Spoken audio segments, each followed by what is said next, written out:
Shall we move on to part 2? So I go to Canada, I come back home, and about 2 months when I got home, I realized that after my operation from part 1, after my operation, my flow was manageable, my period pains rather were even more manageable. I was like, is this how God's favorite children have been living? It was just such a relief. So towards the end of my trip in Canada, things started to get a little bit rocky in terms of period pains. I could start to feel those pains again, and I started to feel things getting a little bit tight.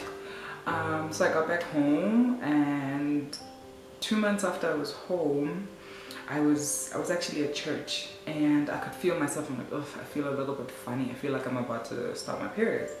And child, when I say I started my periods, that thing was all over. Okay, I was like sopping wet. The car seats, it was disgusting.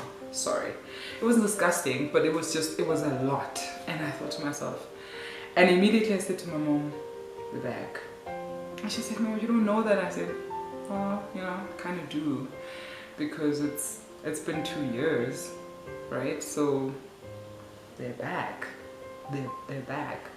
Because my doctor did say I must come to him after 2 years, and then we check. And by then he would make jokes and says, I hope by then you're coming to me with the baby in your belly, or at least with a man, and we're starting the process. No, I just went back to him, and when I got there, he's like, oh, you're back, what are you doing back? I'm like, no. We're just catching up, and he said, so are you here to tell me you're pregnant? I said, no, I'm here to tell you that the fibroids are back. And he's like, no, how do you know that? And I said, yeah, I know. I just had this sunken feeling, and I was just so terrified, and I thought to myself, oh my gosh, because I didn't know what it meant. Does it mean that would he be able to do another operation, or would he just have to cancel my whole baby making system, or and it was quite scary. And I said before we go any further, before you check, are you able to do a second operation? And then he said yes. I said, okay, let's go, partner, because I trust him. He's an amazing doctor. And actually one day, when the content is consistent, I'm going to have a chat with my doctor. He's Dr. OG. I won't say his surname, but yeah. And those are actually his actual initials. I sounded like Dr. OG. No. Anyway, and he said, yeah, I could do it. And I thought, okay, sharp, let's check. And there they were.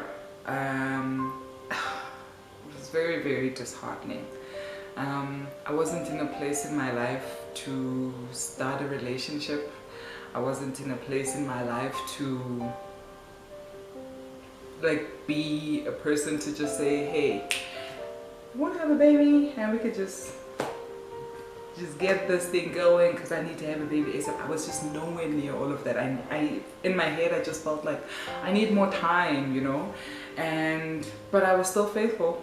I prayed so much, and throughout this whole process, I want everybody to understand that prayer, and my spiritual mom and my mom and just my spiritual family just really kept me going.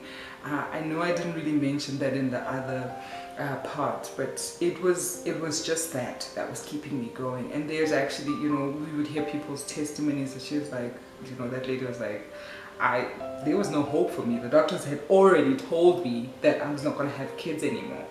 And God was like, I'm sorry, what? So that just kept me going. I was still very, very hopeful in terms of the baby, and I knew that, it's a hard. When it's time, it will happen.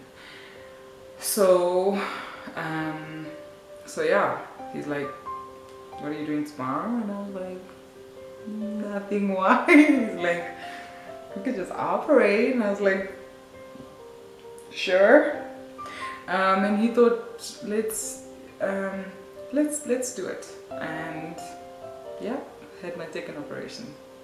2 years to the date of my first operation. Went in. Now this one was a little bit like, if the first one was hardcore, this one was action. Lock. I was, oh, as you see, it's making me itch. It was very, very hard. But he did his best, and he said, "You sorted."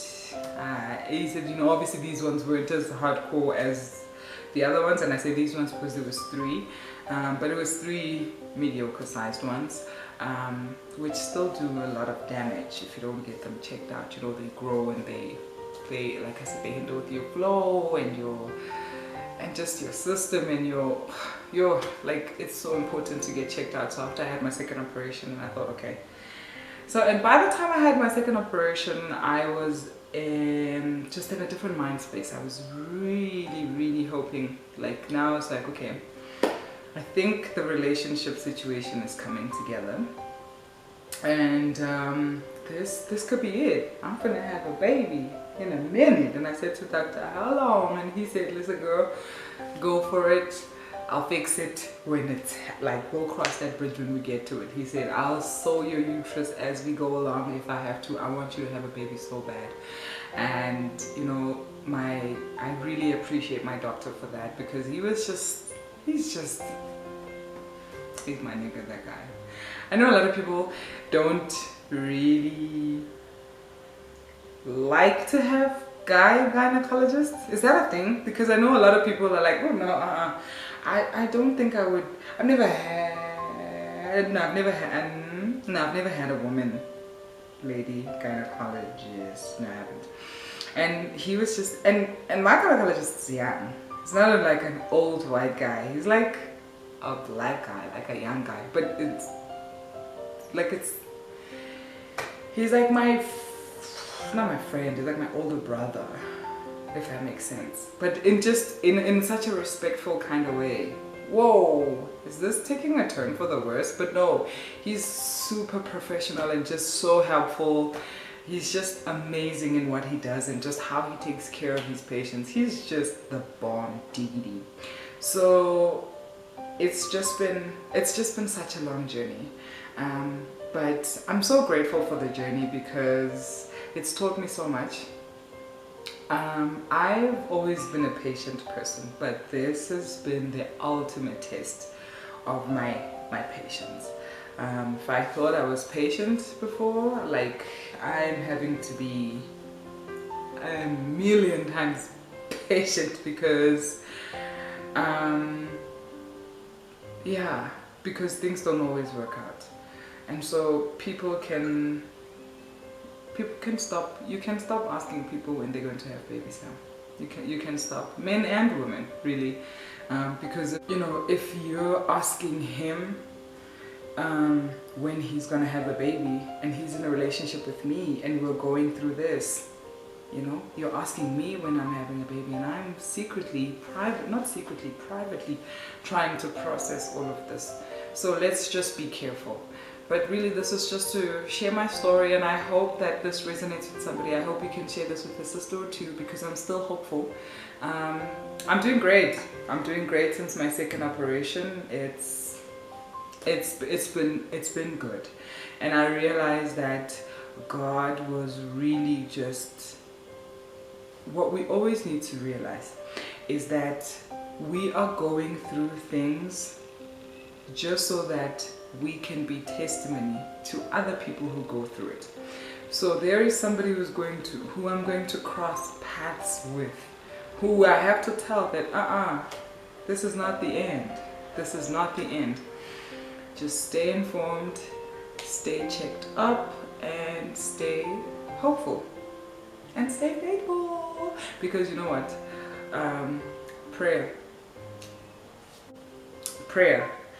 Prayer changes things. Prayer makes things happen. Prayer undoes things, and prayer also does things. So don't get me preaching right now. Don't get me preaching. But so I decided to record this video today on Mother's Day, just because of all the messages of love that I've been getting from my family and friends. And by family I mean, you know, those of blood and those not of blood. In all the Mother's Day messages today have just been, they've really just touched my heart, and I thought, let me just share this because I know somebody out there is struggling with this, is going through this, or knows somebody who's going through it. Somebody's wife, somebody's girlfriend, somebody's fiance is going through this, and I just wanted to send a message of hope that now is not the time to give up. Tomorrow is not the time to give up, nor is next year. God is still very, very able, and I just hope that everybody continues to cherish their journey in motherhood. Someone else is praying for that journey, someone else is dreaming about that journey, and we love you and we appreciate you, moms, and we know everything that you've gone through, even the moms that had to go through what I went through before getting to having a child. So we appreciate you, you strong, beautiful baby carrier, you are amazing. And let's inform our little sisters and our younger women and our younger, you know, our next generation. Let's keep them informed, so that it doesn't become a scary experience for someone. And that's my story, y'all. I feel so much better. Oh my gosh, I feel so much better. I was just crying. So y'all know I live with my nephew Kumo, and I have just been in tears, like just looking at him and how big he is. I was there when he was born, and now he's walking around the house, and you know, he comes in and he gives me fist pumps, and I'm just like, oh no. And like when I tickle him, he laughs, and his laugh is just like so. And it's just been it's been tough, but also been such an honor to be part of that journey.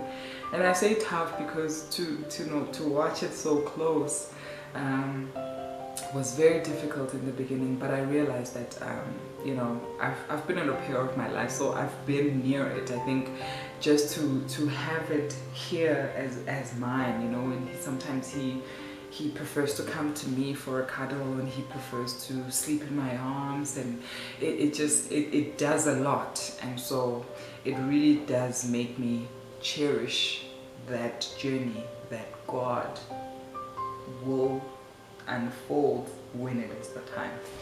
So don't give up. Do not give up. Do not give up. Do not give up. Happy day whatever of lockdown, and stay strong and stay hopeful. Let us love one another, and let us never forget that self-love is the greatest revolution. Bye.